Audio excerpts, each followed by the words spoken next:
Are you ready to stop the self-sabotage and create the life you desire? Well, in order for that to happen, you need to break free from the bad beliefs that are holding your success hostage. You need to optimize the stress by turning it into extra energy for success. And those hurtful habits?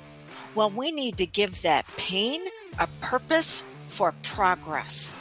Welcome to Stop the Self Sabotage and Create the Life You Desire podcast.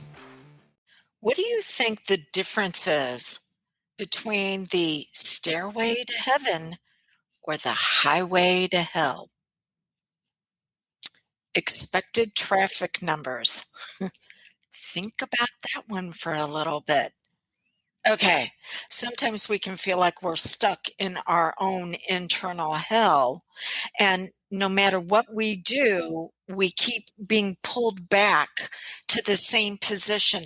And whatever level you're at, that's the level that you possess. So if you're stuck on the physical level, then you're not able to get a handle on your emotions because the emotional level is above the actions. And if you're stuck at the emotional level, well, you've got the emotions and the actions, but you don't have the beliefs. You go up to the belief level, then you have the beliefs, then you have the emotions, and you have the actions. It is what is known as an identity upgrade. But before you can upgrade to who you really are, you have to be able to accept the suggestions. Instead of riding that highway that keeps taking you back to that pain, you need to begin to possess the pathways that are going to take you to where you want to be. Some people have a superhighway in their mind that is going to take them right back to the past, to those painful memories. But when we give the pain a purpose to upgrade your life, when we give the pain a purpose for progress, then you can see yourself stepping up higher to creativity, to problem solving, to being able to live the life that you desire, that you choose. But it all goes back to, are you willing to accept the suggestions? And you've already probably written down your goals, you've done vision boards, you've chanted affirmations, and things still aren't any better. You tried the diet and the body still held on to the weight. You made new friends, but it seemed like they still had the personality of the ones that continued to hold you back. What's up? Well, your mind thinks that it needs to keep recreating that past. So let's look at how we can get you to relax into suggestions of success instead of working so hard, because the more effort you put out, the more that the part of your mind that runs all of your habits and patterns, known as your subconscious, will resist you. The subconscious wants the workout. But if you don't know how to engage it, it's going to tell you no. You've already found this out. You've already talked to yourself to the point that you're like, I should be having progress, and you're not. And this is my job. Literally, this is my career. I'm a certified hypnotist as well as an instructor. I train others, and it is my job to get you to accept the suggestions of revealing you at your very best. So, for you to accept suggestions, three things need to be in place. Makes up the acronym of WIT: willingness, imagination, and trust. If your subconscious mind, which runs all of your habits and patterns, and success or failure is simply a repeated habit and pattern, if the subconscious mind is not willing, it does not matter how much you focus, how much you take action, you're just not going to get anywhere. So we have to get the subconscious mind on your side of success. Imagination, you're already using it, right? You've already got it primed, but unfortunately, you're reliving the argument in the shower 10, 15 times of what you would say different, which then tells your subconscious mind, okay, find all the arguments that we can get in so we can rehearse doing it 10 or 15 times different. Oh, no, not necessarily what you want to experience, right? But here's the other side of that. Most people are like, oh, well, I'll imagine everything positive, unicorns farting glitter rainbows. That is not going to work either because your subconscious mind, it didn't believe it. Nope. So we have to use the imagination in a way that is believable in the moment. And then there needs to be trust. And that trust is developed. If you're working with a hypnotist, it's not really trust, it's rapport. You have to develop trust with yourself that you're going to follow through on what needs to happen to support the suggestions you just gave yourself. And as I've shared with you previously, you cannot put deprivation in the driver's seat. Because when deprivation takes over and says you can't have this and you can't have that and you can't go here and you can't go there or buy that, or well, then you're priming your subconscious mind to find everything you can't do. That's not going to get you to where you want to go. So you have to begin to trust yourself to say, what are the steps that I can take today to support the suggestions I gave myself for progress, not avoiding pain? I'm going to put all of this together for you on a plan of action.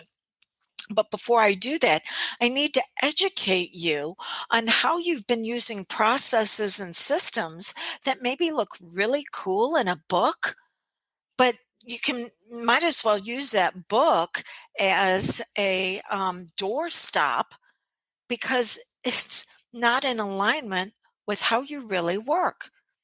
There's an old saying, first you make your habits, and then your habits make you. We have to address the habits that you have in place that you think are holding you back, but they can actually be flipped. They can be switched to also hold you up. All right. So first, we need you to start accepting suggestions. And to do that, you want to understand hypnosis simply means to be highly suggestible. That's all it is. You can use it in a formal way when you work with someone like myself. You can even go to my website, drewdawnferguson.com, and download a free hypnosis audio and experience the suggestions that are there. So you can use it in a formal setting, but hypnosis is also a naturally occurring state. Behavioral science tells us it can happen 150, 200 times every single day where you are hyper suggestible. Want to know when it happens? Every time you have an emotion, every time you have a feeling. Your powerful subconscious mind then scans your environment and says, what can I do to have more of these feelings? So your subconscious, which runs all of your habits and patterns, your subconscious must have electricity to work off of, an energy state. And emotions are what runs it. So the idea is not to not have emotions. Is that a double negative? Anyway, it's to be able to use the emotions you have instead of becoming overwhelmed and swamped by them, learning to ride these waves of energy, to ride this current. So every time you're in an emotional state, the subconscious mind says, oh, good. I can run even more of our habits and patterns because I've just been plugged in to some electricity. But the subconscious goes by a law known as like creates like. If you plant tomato seeds, you get tomatoes, not squash. So when you experience a certain type of emotion, you're going to get its end result. But the end result It is dual. There's two parts to it. There's the pain part, and then there's progress. I'll give you an example. Anger simply says a boundary has been violated.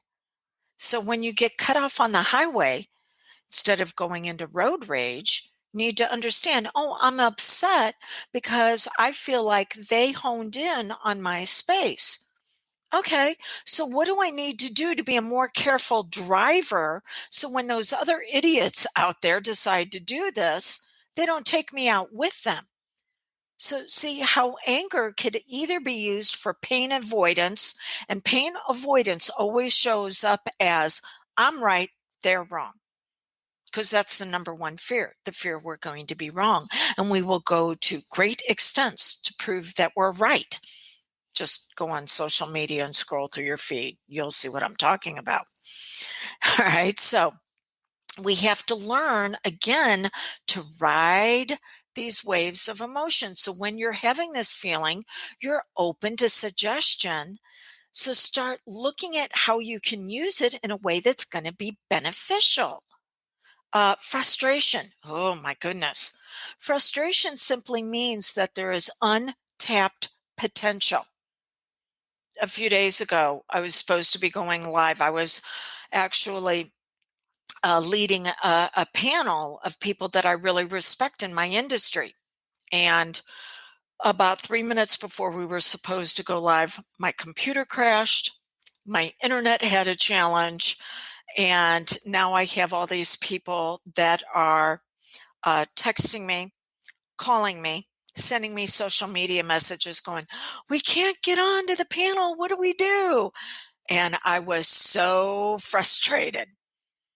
But that just pointed out that I needed to tap into some potential that I had. Because, well, have you ever heard of being so pissed you can't see straight? That's where I was at. And then I had to say, okay, well, instead of being pissed, what's the other side of it? Frustrated. There's potential here. The potential is that I need to be able to calm myself down so I can see what the next step is going to be. But before you can do that, you have to have already accepted the suggestions that you're going to move forward when you're in that type of state. See, it's not like all of a sudden I noticed I was ticked off and I'm like, okay, now I'm going to be able to ride this wave all the way in. No, I had already worked with it. And you're going to need to work with certain emotional states for up to 3 weeks. I had already spent, excuse me on that. I had already invested my focus, my feelings and my actions into previous times whenever being aggravated would come up like that and say, no, okay, try again. You've got this. Rise up. Take what's yours. And because I had already done that work, when this showed up, I was able to flip the switch in about 90 seconds. Okay. So don't expect everything to be brilliant right off the bat because remember how I said you need to trust yourself and follow through? All right. So uh, look at whenever you're experiencing an emotional state, and instead of telling yourself, I shouldn't be upset, I shouldn't be feeling this way, I must not do this, stay away from S&M, shoulds and musts. What do you think I was talking about? Okay. So instead, go, well, what would be a progress way to use this emotion? And then what action would I need to take to show my subconscious that, yes, I really plan on using this for progress? Because there's only two directions your subconscious will go: pain avoidance or progress producing. So you're going to give yourself suggestions. I'm going to use this. I'm going to use this anxiety. The brain believes that anxiety and excitement are the same thing. It's just how you framed it. So, yes, oh my gosh, I'm anxious. So, what am I going to do? I'm going to use this for my betterment, and find a way to turn it into excitement. And yes, I'm excited now. I thought it was anxiety, but I'm excited. So now I'm going to go in and I'm going to use that passion to produce something that's actually going to make the world a better place because I'm better in it.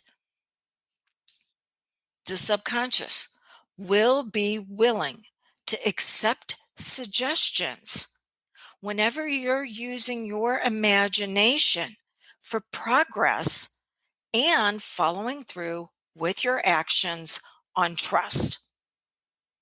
Now let's talk about if you decide to do self-hypnosis, what the very first step. This is the same process that I teach anyone that I'm going to train as a hypnotist. It's what I call wounded to wealth. And the very first step when you're doing a formal session, and those typically last 10 to 20 minutes max, no need to go longer than that. If you're working with a facilitator like myself, yes, you want to go longer because I'm going to be able to help you discover all sorts of interesting things. I'll give you a clue on a client I just worked with here recently. She had a phobia. What it was, it dealt with the outside. I'm not going to go into it, but she had a phobia. And so we took her back to the imprint, the time whenever her powerful mind decided that she should have this phobia. Her parents had always told her she was a toddler. That's not what came through. Surprise, surprise, it typically isn't. She was older than that. And what had happened is she felt like she was in a situation where her power was taken away from her. And she learned that she couldn't be in charge.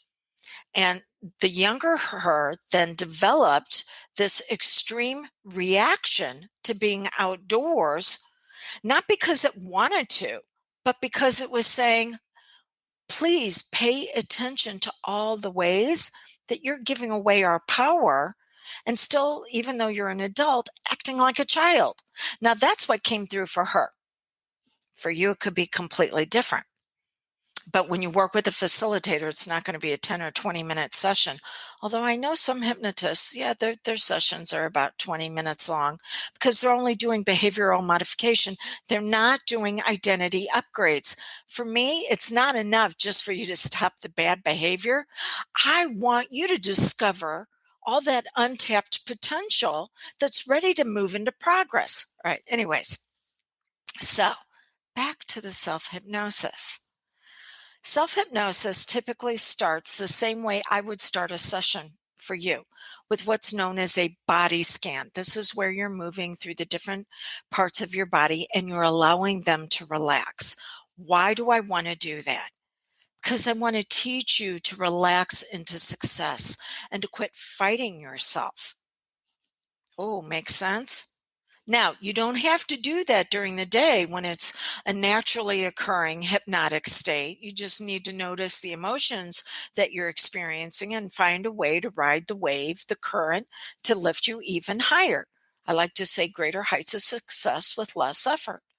But when you're doing a formal session, and you will not allow yourself to relax for whatever reason, that simply means you're not open to accepting suggestions at that point in time. So do not push it. Understand you need to be willing. Now, this is just one step in several that we're going to be going over on these lives over the next few Tuesdays. I'm going to give you a couple of other options. DrewDawnFerguson.com/SH stands for self-hypnosis. Go there and see if the course that I would teach you on how to do this for yourself, where I'm going to go so much more in depth than what we are right now, is a good fit for you.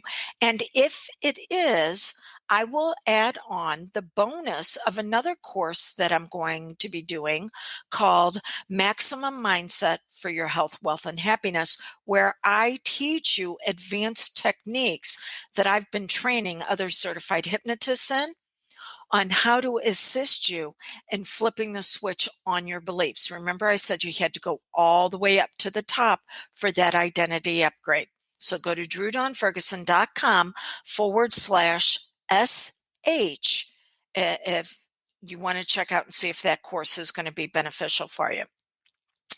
The other thing is you can leave me a comment, hashtag self-hypnosis, just over the next 72 hours. So over the next 72 hours, hashtag self-hypnosis, all one word, and then I will send you the body scan that you can use to begin to develop trust in yourself and relaxing into these suggestible states. So hashtag self-hypnosis only for the next 72 hours. And I will then send you that body scan. All right, so let's do a quick recap. Why are you stuck internally? Because you won't accept any suggestions. You're not willing. You're using your imagination to go in the wrong direction, and there is no trust with yourself. So start recognizing when you go into a hypnotic state that's naturally occurring, and then start delivering suggestions that you're going to use those emotions that you're experiencing, whether they are pain avoidance or progress producing. You're going to use them to lift you up even higher. Imagine like you're in a sailboat and the waves are coming along and the wind is picking up, and you're going to use all of that to get to your destination faster, quicker, and easier. Know that if you have any questions, reach out to me, 636-699-7791. So until next week, start using these states and begin to take yourself